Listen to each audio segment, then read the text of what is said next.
Shalom, selamat malam, salam sejahtera bagi kita semua di dalam Yesus Kristus Tuhan. Pada malam hari ini kita akan kembali belajar kebenaran firman Tuhan dan kita berdoa terlebih dahulu.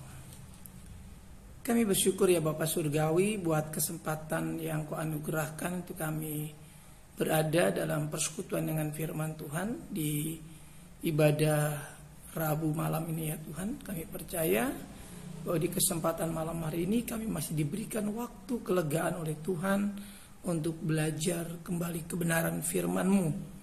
Mari urapi kami Tuhan, karena Engkau sudah mengampuni kami, menebus kami, maka senantiasa urapan-Mu turun atas setiap kami. Urapan firman Tuhan boleh menguasai kehidupan kami. Pakai hamba-Mu dan kami semua yang boleh bersekutu malam hari ini boleh mendapatkan berkat firman Tuhan. Sertai sampai selesainya pemberitaan firman ini dalam Kristus Yesus Tuhan. Kami berdoa dan mengucapkan syukur. Haleluya. Amin. Bapak Ibu Saudara yang dikasihi oleh Tuhan, kita bersyukur pada malam hari ini kita diperkenankan oleh Tuhan untuk menyelidiki kembali kebenaran firman Tuhan, di mana kita bersyukur juga bahwa kita sudah berada di bulan yang kedua di tahun 2024 ini. Bagaimana Tuhan terus memulihkan kita, bagaimana Tuhan terus bekerja di dalam kita sehingga kita boleh senantiasa menikmati rancangan Tuhan yang indah atas kehidupan kita. Bapak Ibu Saudara yang dikasihi oleh Tuhan, pada kesempatan malam hari ini kita akan belajar kebenaran firman Tuhan, bagaimana kita senantiasa hidup di dalam pertobatan yang daripada Tuhan. Kita sudah berada di dalam rencana Tuhan yang indah.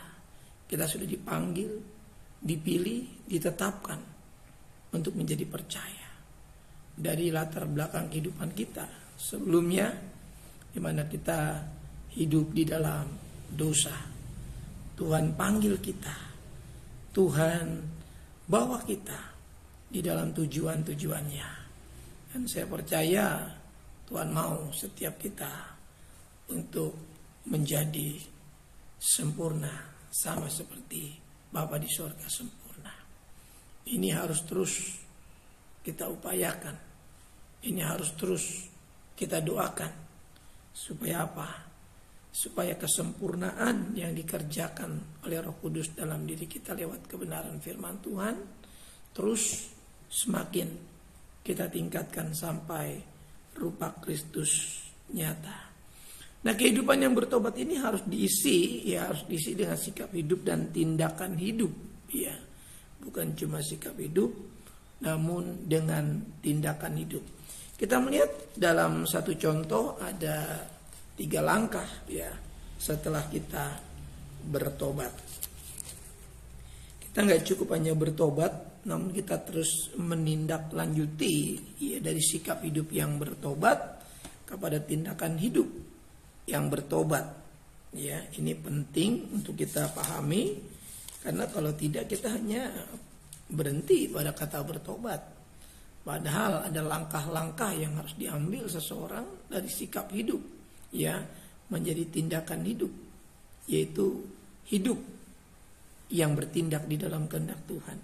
Sikap hidup, ya, tercipta itu lewat hubungan yang intim dan intens dengan Tuhan, dan tindakan hidup sebagai refleksi dari pencerminan hidup kita secara horizontal kepada tubuh Kristus, kepada sesama anggota tubuh Kristus. Ya, saya ambil contoh yang pertama di sini di dalam Yohanes pasal 4. Ya, dalam pembacaan kita ini bagaimana seperti yang saya katakan minggu kemarin bahwa kita harus terus bertobat, ya, supaya kita hidup berkenan kepada Tuhan. Karena ada begitu banyak kesalahan yang seringkali terjadi setelah kita menjadi percaya. Ini harus kita sikapi dengan benar supaya hidup kita terpelihara sempurna. Di ayat yang ke-39 di pasal yang keempat, ya, ini tentang seorang perempuan Samaria. ayat 39. Perhatikan di sana.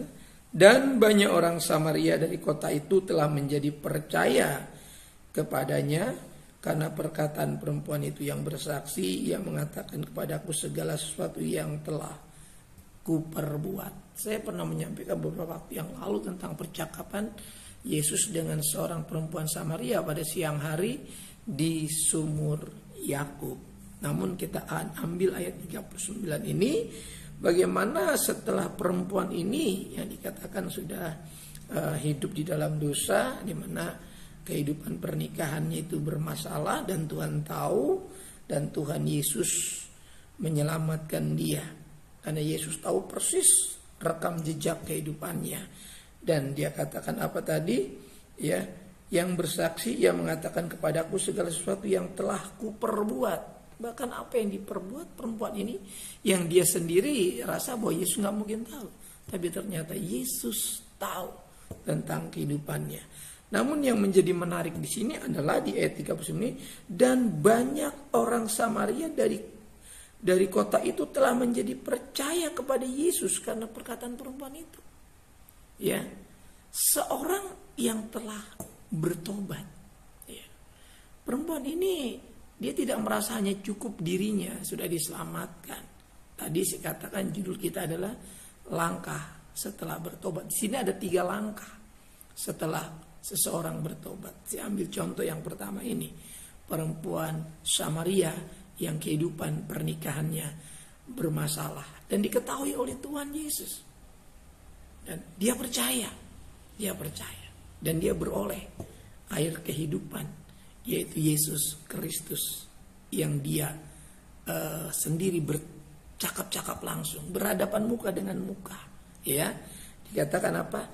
Karena dia ini, banyak orang di kota Samaria itu menjadi percaya kepada Yesus. Nah, ini perempuan Samaria yang dipulihkan ini ya, kata-katanya bisa dipercaya. Bayangkan, ini sebuah pemulihan dari seorang perempuan yang hidup nikahnya bermasalah. Dan ya mungkin kata-katanya juga sudah tidak baik. Kata-katanya tidak menjadi berkat. Kata-katanya mungkin susah dipercaya. Karena cara hidupnya yang tidak benar. Ya rumah tangganya sudah tidak benar. Tapi justru Yesus datang mengasihi dia dan kemudian membuat dia menjadi berbeda. Kata-katanya dipulihkan. Ya, ini 3 langkah setelah tobat.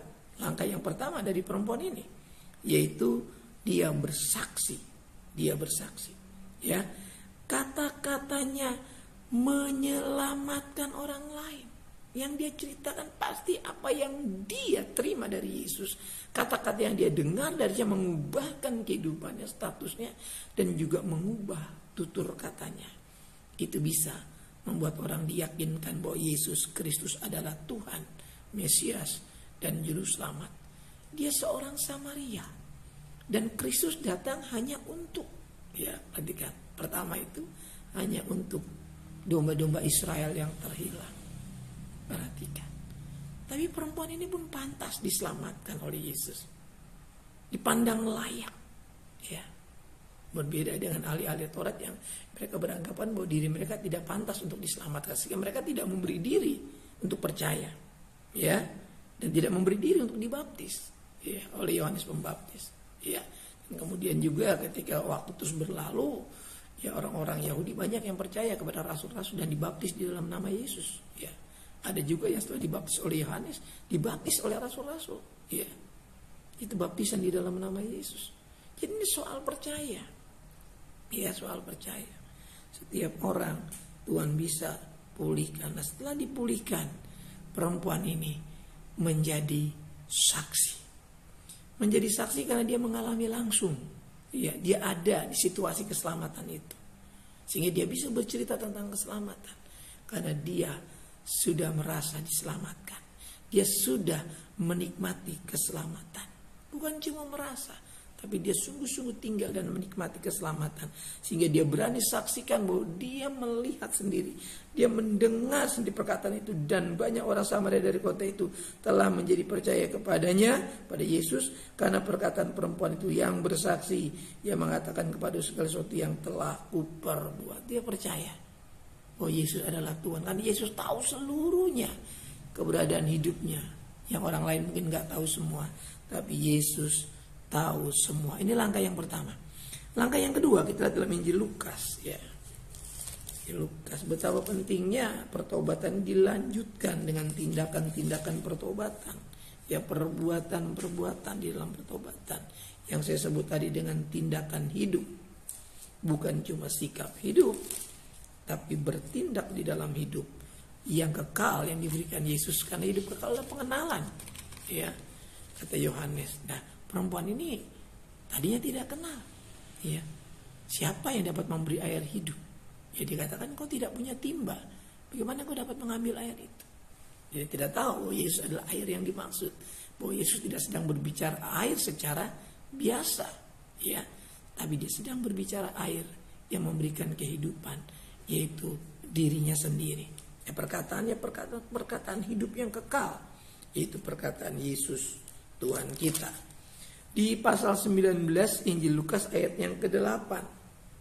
Tetapi Zakheus berdiri dan berkata kepada Tuhan, Tuhan, setengah dari milikku akan kuberikan kepada orang miskin, dan sekiranya ada sesuatu yang kuperas dari seseorang akan kukembalikan 4 kali lipat. Langkah yang kedua setelah taubat adalah seperti Zakheus, kepala pemungut cukai ini. Setelah dia dipulihkan, diyakinkan bahwa dirinya diselamatkan dan seisi rumahnya diselamatkan, ia berani berkorban, ya, dari hidup yang biasa memeras, dari hidup yang biasa mengambil keuntungan untuk diri sendiri dan mengambil hak orang lain, menjadi dermawan yang sangat luar biasa. Ya, ini bukan cuma sikap. Ini bukan cuma sikap dari sebuah kehidupan yang dipulihkan, tapi keberanian mengambil tindakan untuk menjadi seorang yang dermawan. Ini sebuah langkah bijak. Ini sebuah kehidupan yang berhikmat, ya.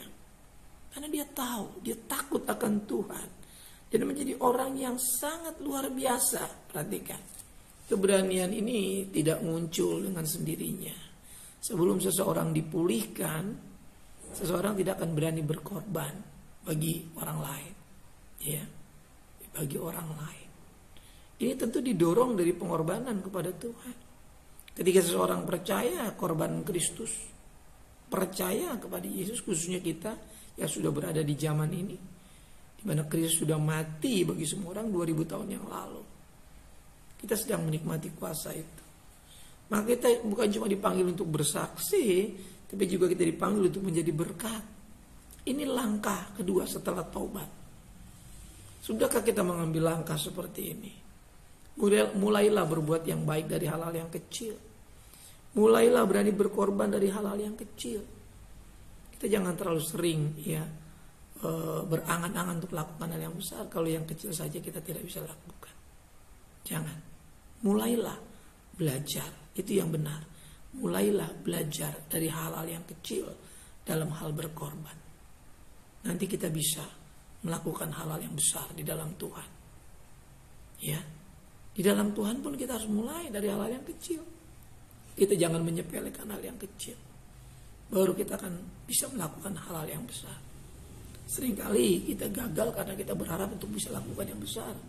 Sementara yang kecil-kecil tidak pernah kita berani lakukan. Padahal yang kecil pun ini menjadi langkah awal untuk bisa melakukan hal-hal yang besar di dalam Tuhan. Dalam ini dikasih oleh Tuhan.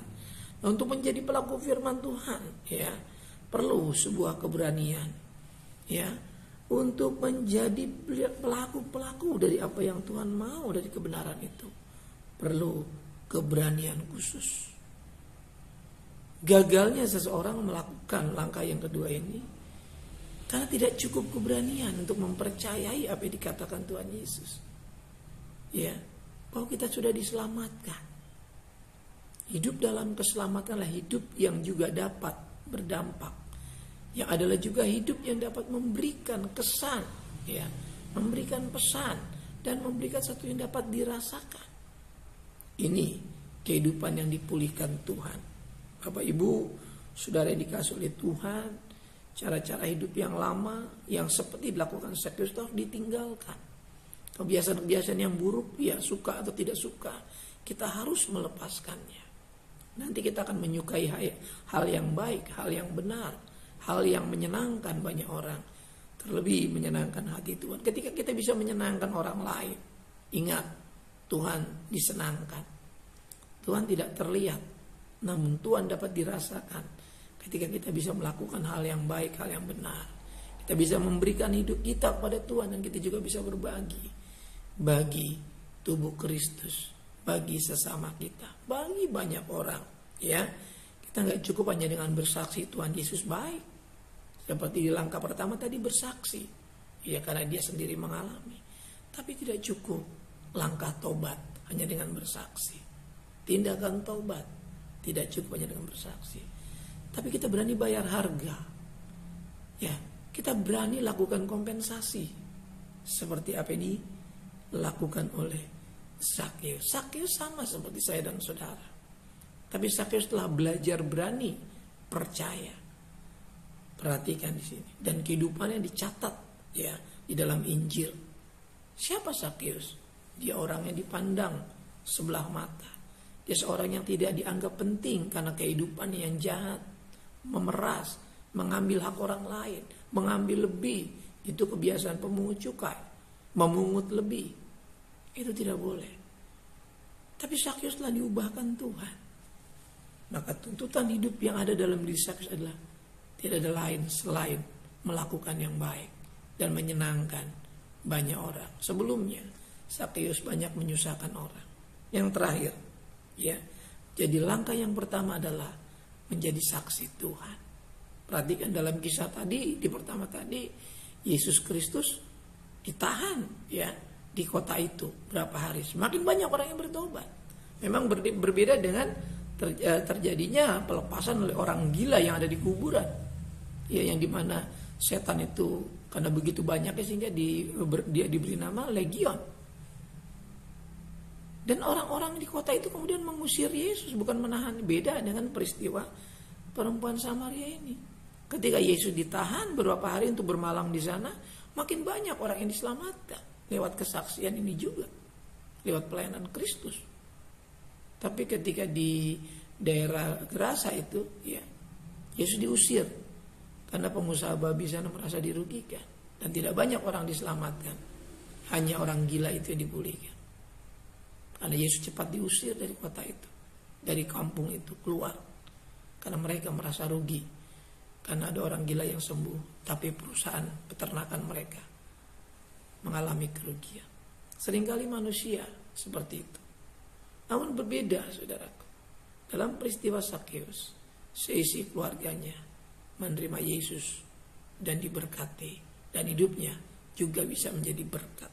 Yang terakhir, saudaraku, di dalam Kisah pasal yang ke-9 ayat yang ke-15, sebuah kisah pertobatan juga yang mengubahkan, saudaraku, bagaimana 3 langkah tobat ini menjadi landasan kita pada malam hari ini untuk kita bertindak hidup sebagai orang percaya. Di hari-hari belakangan ini seringkali banyak orang sudah mulai tidak mengandalkan Tuhan, hidup sesuka hati, padahal itu membahayakan. Apalagi kita sudah mengenal kebenaran.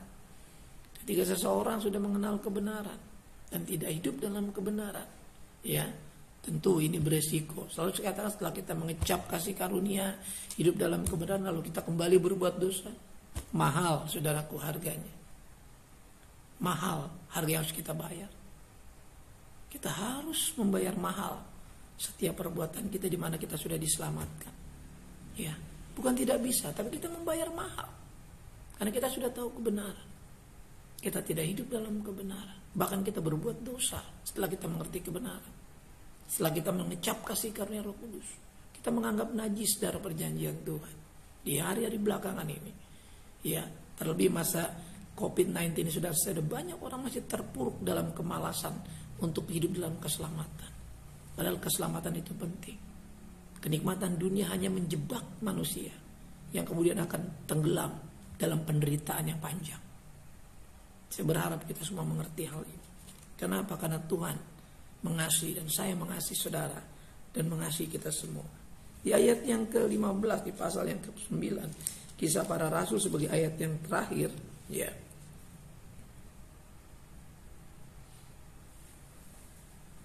Tetapi firman Tuhan kepadanya, pergilah, sebab orang ini adalah alat pilihan bagiku untuk memberitakan namaku kepada bangsa-bangsa lain serta raja-raja dan orang-orang Israel. Perhatikan. Kisah para Rasul 9 ayat 15 ini tentang Paulus, saudaraku.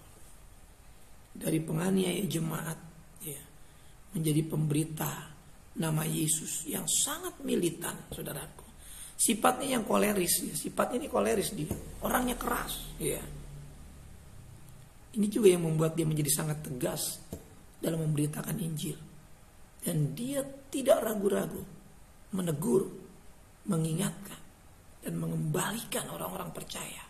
Terus ketika orang-orang percaya sudah mulai lemah, ketika orang-orang percaya sudah mulai undur dan kembali ya kepada kehidupan, Paulus dengan tegas mengingatkan, menyampaikan pesan Tuhan bahwa dia tidak main-main karena dia sudah dipulihkan. Dia yang tadinya penganiaya jemaat, dia membawa kuasa penuh untuk menangkap pengikut Yesus dan membawanya ke Yerusalem, menyesah dan menganiayanya, bahkan memenjarakan orang-orang percaya, orang-orang pengikut jalan Tuhan, para pemercaya Yesus sebagai Mesias. Itu didera habis-habisan oleh Paulus, bahkan dianiaya, diseret, dibawa ke Yerusalem. Dan dia terus mengejar sampai ke kota-kota sekitar Yerusalem, ya, untuk membawa orang-orang yang menyembah nama Yesus untuk dianiaya, untuk dipenjarakan. Tapi syukur kepada Allah dalam Kristus Yesus karena rahmat yang besar, kata Paulus. Dia memulihkan, dia mengembalikan. Bahkan Tuhan memakai dia menjadi alat di dalam tangannya. Saudaraku, ini penting bagi kita. Mungkin kita punya latar belakang kehidupan yang berbeda. Paulus seorang yang koleris, yang keras, bisa diubah. Ya, di hatinya menjadi lembut, tapi semangatnya tetap. Dia tegas. Karena memang dia punya sifat yang keras. Apalagi setelah dia tahu kebenaran yang sejati. Dia begitu tegas, dia begitu kukuh pada pendiriannya, tidak tergoyahkan, teguh kepada kepercayaannya. Inilah yang membuat kita sangat-sangat ya bersyukur. Kita bersyukur. Banyak firman yang ditulis, disampaikan Tuhan melalui Paulus, yang menjadi kekuatan bagi saya dan saudara di hari-hari belakangan ini. Mari terus berjalan di dalam 3 langkah pertobatan ini, ya, yang menjadi berkat kita malam hari ini. Kita menjadi saksi Tuhan, kita menjadi saluran berkat bagi banyak orang, kita bisa memberkati banyak orang, dan kita juga bisa memberitakan nama Tuhan. Kita bisa giat melayani Tuhan. Perhatikan, selain kita bersaksi, selain kita suka berkorban, kita juga giat melayani hidup. Sehingga Paulus katakan, namun aku hidup, tetapi bukan lagi aku sendiri yang hidup, melainkan Kristus yang hidup di dalam aku. Ya, perhatikan, hidup yang dia hidupi sekarang di dalam daging adalah hidup karena percaya, saudaraku. Ya, mari kita hidup di dalam tanggung jawab. Ya, tanggung jawab ini yang membuat kita menjadi serupa. Ya, kita harus memutuskan, melepaskan cara-cara yang lama dalam bertindak. Dan kita harus berani terus mengubah pola pikir kita, saudara. Perubahan yang digambarkan di dalam firman Allah ini menjadi sesuatu yang digambarkan jelas dalam diri kita. Suatu perubahan ya yang tergambar jelas, yang sering kita sebut dengan metamorfosa. Ini terus berubah, saudara, dalam mengubah pola pikir. Ini kita perlu punya keberanian, ya kita harus bertindak, saudaraku. Dan yang terakhir, saya mau katakan kepada kita harus mau mengenakan karakter ini, karakter Kristus ini, ya, dan terus mengembangkan kebiasaan-kebiasaan baru yang sesuai dengan firman Kristus. Terpujilah nama Tuhan. Ya, kita bersyukur untuk kebenaran ini. Mari tunduk kepala. Terima kasih Tuhan Yesus Kristus buat firman-Mu. Kami bersyukur ya Tuhan, di mana kami ada malam hari ini. Kami bisa menikmati firman-Mu Tuhan. Firman-Mu terbatas kami dengar, namun urapan-Mu tidak pernah bisa dibatasi oleh apapun Tuhan. Mari terus hadir. Sadarkan kami bahwa kami semakin giat, karena kami tidak tahu bila mana waktunya itu datang. Mungkin malam ini, mungkin pagi-pagi buta, mungkin juga ketika fajar menyingsi. Mari Tuhan, buat kami terus berawas-awas, berjaga-jaga, dan terus mengembangkan iman percaya kami, supaya kami terus menjadi pribadi yang sekarakter, segambar, menjadi satu kehidupan yang dikehendaki Bapa seperti di dalam Kristus. Berkati seluruh umat-Mu, jemaat-Mu Tuhan. Terima kasih. Peliharakan orang-orang tua kami, para lansia, janda, para duda, yang berkati mereka semua.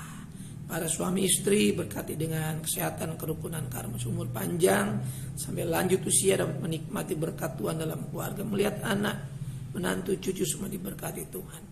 Anak-anak kami juga kami menyerahkan dari yang balita, batita ini Tuhan tolong berkati. Anak-anak, remaja, pemuda dewasa Tuhan berkati semua. Anak kami yang dalam pertumbuhan, berikan pertumbuhan yang baik.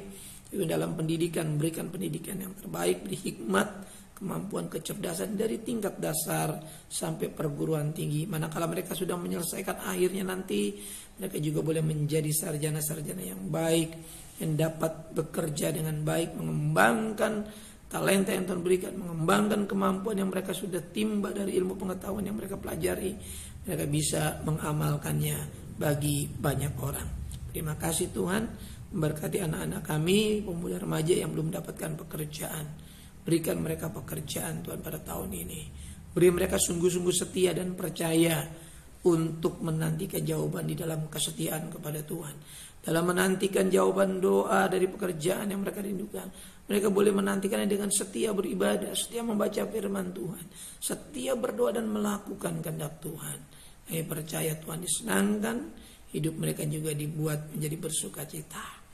Anak-anak muda kami yang sudah pantas untuk membangun rumah tangga, Tuhan berkati apa yang mereka lakukan, upayakan Tuhan berkati. Tutup bungkus anak-anak muda kami dari berbuat salah, dosa yang menyakiti hati Tuhan.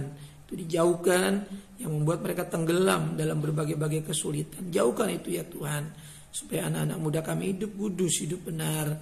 Yang manakala mereka membangun rumah tangga mereka menjadi rumah tangga yang berkenan kepada Tuhan, penuh damai sejahtera, penuh sukacita. Sekali lagi Tuhan, dijauhkan anak-anak muda kami dari melanggar kekudusan Tuhan, supaya Tuhan disenangkan, Tuhan dipermuliakan, dan nama Tuhan tidak diperolok-olokkan orang. Terima kasih Tuhan Yesus, kami percaya Engkau menyertai pemuda-pemudi kami. Juga rumah tangga baru yang membutuhkan momongan, Tuhan berkati. Yang sudah mendapatkan Tuhan peliharakan. Kehamilan, Tuhan sertai, jaga, lindungi ya Tuhan dalam pertumbuhan janin, dalam kehidupan keluarga ini Tuhan. Tuhan tolong berkati para ibu-ibu muda ini Tuhan. Para bapak-bapak muda ini Tuhan berkati, mereka juga boleh terus membawa keluarga baru mereka yang dalam takut akan Tuhan. Supaya Tuhan disenangkan, Tuhan juga melimpahkan kasih sayang kepada mereka. Tutup bungkus, tambahkan anggur cinta kasih dalam keluarga eklesia ini Tuhan. Terima kasih. Rumah tangga yang dalam krisis permasalahan, Tuhan hadir menolong, memberkati. Shalom turun dalam kehidupan mereka. Tutup bungkus aset-aset yang dipercayakan, bidang-bidang pekerjaan yang mereka kerjakan, posisi jabatan, usaha mereka, apapun yang mereka kerjakan, baik berdagang, baik di kendaraan, di perbengkelan, sebagai tenaga kesehatan, tenaga pengajar yang bekerja di perusahaan-perusahaan instansi, apapun Tuhan berkati mereka semua, bahwa mereka naik, Tuhan turun, mereka semakin tinggi, semakin melihat kemuliaan Tuhan, semakin takut akan Tuhan, dan semakin mempermuliakan Tuhan, menjadi berkat bagi pekerjaan Tuhan, menjadi berkat bagi keluarga dan banyak orang. Tuhan Yesus dipermuliakan. Memberkati juga persembahan-persembahan yang kami kumpulkan senantiasa setiap Rabu malam untuk menopang pekerjaan Tuhan. Memberkati anak-anak yang masih dalam pekerjaan, dalam berkuliah, dalam bepergian, tibakan di rumah dengan selamat. Berkati rencana dan program gereja ini Tuhan juga untuk perbaikan sarana fisik gereja yang masih belum selesai. Bagian lantai, seluruh bagian yang rusak, dinding dan kelengkapan-kelengkapan lain sarana peribadatan kami. Tuhan memberkati, lindungi ibadah kami senantiasa. Orang-orang berniat jahat, kuasa-kuasa manusia jahat, kuasa-kuasa kegelapan, kami serahkan ke dalam tangan Tuhan. Tutup bungkus dan berkati sekitar tempat di mana kami mempermuliakan nama Tuhan. Ada sukacita, ada shalom, ada berkat juga melimpah atas kehidupan kiri kanan muka belakang bagi kemuliaan nama Tuhan. Program organisasi kami serahkan ke dalam tangan Tuhan. Rencana Paskah gereja, Tuhan juga memberkati. Rencana baptisan, kelas baptisan yang sudah dibuka, Tuhan kiranya jiwa-jiwa boleh menyerahkan diri untuk dibaptiskan di dalam nama Yesus, mengambil bagian dalam penderitaan Kristus. Terima kasih Tuhan. Tuhan tolong kirimkan jiwa-jiwa baru, petobat-petobat baru yang rindu diselamatkan, masuk dalam bahtera Tuhan untuk diajar, dididik, diarahkan dalam kebenaran firman Tuhan. Terima kasih memberkati bangsa ini Tuhan, Presiden, Wakil Presiden, Menteri, Staf Menteri, Kementerian yang ada, lembaga-lembaga tertinggi dan tinggi negara. Bahkan akhir masa jabatan Tuhan lindungi dari orang-orang yang berniat jahat, niat-niat untuk berlaku jahat terhadap pemerintahan yang ada. Kiranya Tuhan kami hancurkan dalam nama Tuhan Yesus Kristus, dan lindungi pemerintahan kami. Dia boleh menyelesaikan masa bakti ini dengan baik, dengan manis. Tuhan Yesus dipermuliakan. Pesta demokrasi yang sudah dijalankan Tuhan juga memberkati. Kiranya jauhkan dari segala hal yang tidak baik. Kiranya boleh berlangsung dengan lancar proses ini Tuhan, sehingga kami boleh mendapatkan pemimpin yang baru sesuai dengan kehendak Tuhan. Apa yang sudah kami lakukan, hak pilih yang sudah kami kerjakan, biarlah sungguh-sungguh Tuhan Yesus dipermuliakan. Kami boleh memilih berdasarkan tuntunan Tuhan, dan kami percaya Tuhan memberikan pemimpin yang daripada Engkau sendiri. Terima kasih. Ya, rencana ke depan, jadikan negara kami negara yang adil, makmur, cukup sandang pangan, keamanan ada di mana lapangan pekerjaan, dan Injil Tuhan bebas diberitakan. Sebentar kami akan melewati malam hari ini, bahwa kami melewatinya, bangun besok pagi dengan tubuh yang sehat, dengan kekuatan yang baru. Tuhan kami permuliakan. Jemaat yang dirahmati oleh Tuhan, mari sama-sama kita buka kedua belah telapak tangan kita dan arahkan hati kita kepada berkat Tuhan. Turunlah kiranya anugerah dan damai sejahtera dari Bapa kita yang di sorga, kasih sayang dan kecintaan dari pengantara yang hidup yaitu Tuhan Yesus Kristus, persekutuan keintiman Roh-Nya yang Maha Kudus menyertai saya, menyertai saudaraku sekalian yang mulai malam hari ini sampai fajar Maranatha. Tuhan menjemput kita di awan-awan yang permai. Dalam berkat nama Tuhan Yesus Kristus, kita yang diberkati Tuhan sama-sama katakan amin. Tuhan memberkati kita. Shalom.